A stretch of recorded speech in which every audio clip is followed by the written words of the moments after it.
The Flame of Love of the Immaculate Heart of Mary, the Spiritual Diary, Chapter 5, Episode 73. Obedience triumphs over the evil one. July 2nd and 3rd, 1965. I was having lunch when the Lord's voice enlightened my heart like a ray. Jesus said, "Do you remember what your confessor told you at your last confession? If you find yourself in difficulty, go to him or call him." At that moment, I gathered all my strength and called him on the phone. I received an encouraging and favorable response. During the night of July 3rd, I could not sleep. As the saying goes, I awaited the morning like a child at Christmas, and it has become a reality. 2 weeks had already gone by without my daring to receive the body of the Lord for the reasons described above. It was Sunday. Early in the morning I set out with little bodily strength, but with great hope. After the favorable response the day before, the gentle peace of the Lord Jesus came immediately into my soul. This peace calmed the spiritual torments which I had experienced for a long time. When I came to my confessor, the evil one burst in again with his trials. By a cruel torment, he harassed my mind with great force and brought about chaos. With all my strength, I listened to my father confessor so I could understand what he was saying. Due to the evil one's harassment, even during confession, the continual doubts I had in my soul weighed heavily upon me.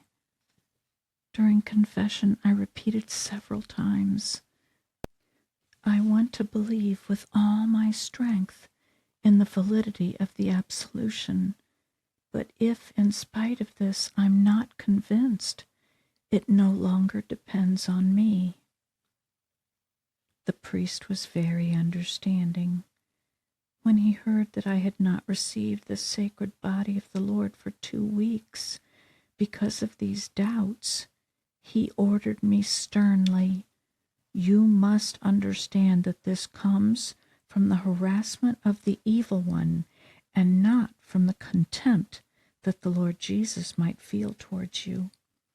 I must not let these doubts come upon me, and I must never stay away from Holy Communion because of that."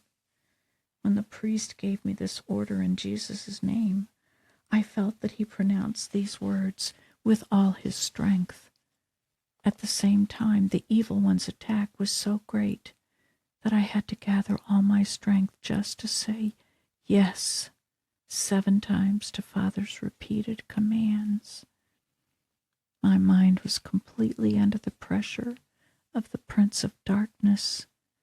To accept Father's words, I received a power which is greater than anything on earth.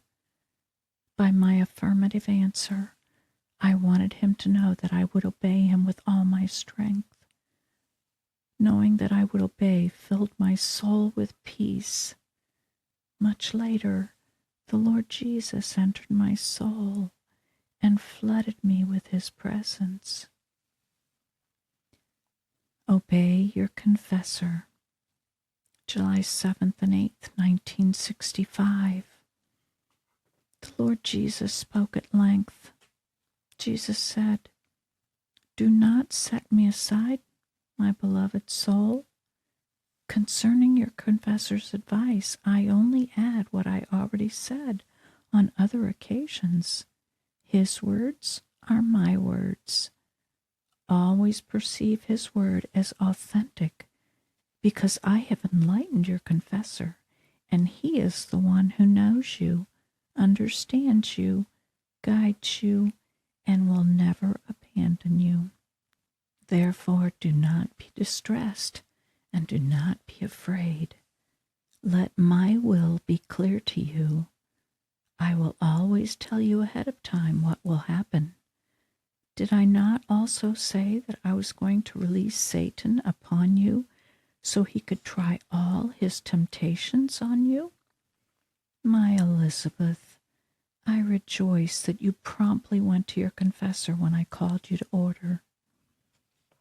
You see that you possess the spirit of love, something I have already discussed with you, and the devil cannot prevail against you. I allowed him to torment you, and what Satan wants to accomplish is that you pay no attention to my words of advice. He knows your weak points.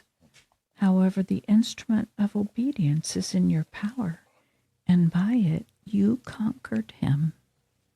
The devil was powerless and blind at your side. I'm so happy that you practice with great diligence this virtue, which is so contrary to your nature. My beloved Elizabeth, during those moments, you truly oblige me. By my immeasurable grace, your soul becomes even brighter. After that, I remained in deep thought concerning the words of the Lord Jesus. How holy and great is the virtue of obedience. Until today, I had not thought about it as I do now. Also, I pondered how my soul will become shining because of obedience. I made a firm resolve to accept with great fidelity and surrender what I receive, whether directly from the Lord Jesus or indirectly through my confessor. The Nighttime Prayer, July 9th, 1965. The Blessed Virgin said, "My little one, I ask you again to give immediately your confessor the instructions on how to make the night vigils united to the merits of my divine Son. You have not yet given these to him.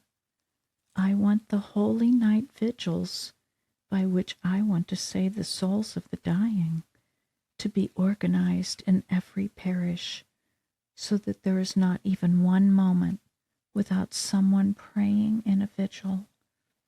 This is the instrument that I place in your hands. By this, you and your companions will save the souls of the dying from eternal damnation. By the light of my flame of love, Satan will remain blind." Your House, a Sanctuary, July 12th, 1965. During Holy Mass, the Lord Jesus said, "You must live as someone who is divided in two." Are you surprised by this? Can the body's will and the soul's will be united? Never. I see that your soul is intensely fixed in me to do my holy will. The body is a formidable opponent, and by its continual resistance wants to impede the promptness of your soul to remain with me and to collaborate with me. I accept and I give my unending blessing to your great will to love. Even more, I will take one more step. Beginning today, your little dwelling will be my continual sanctuary. I will honor with my continual presence this little dwelling that is so dear to you. I have rented your small house. Adore me and make reparation here. I will remain next to you while you live here on earth. I do not want to set you aside for one moment. I see the doubts that have arisen in your soul because of this. What did I tell you a long time ago? If you feel a strong resistance when you listen to my words, you can know that the words clearly come from me. Elizabeth, believe. Oh, little nothing, What would you be without my love?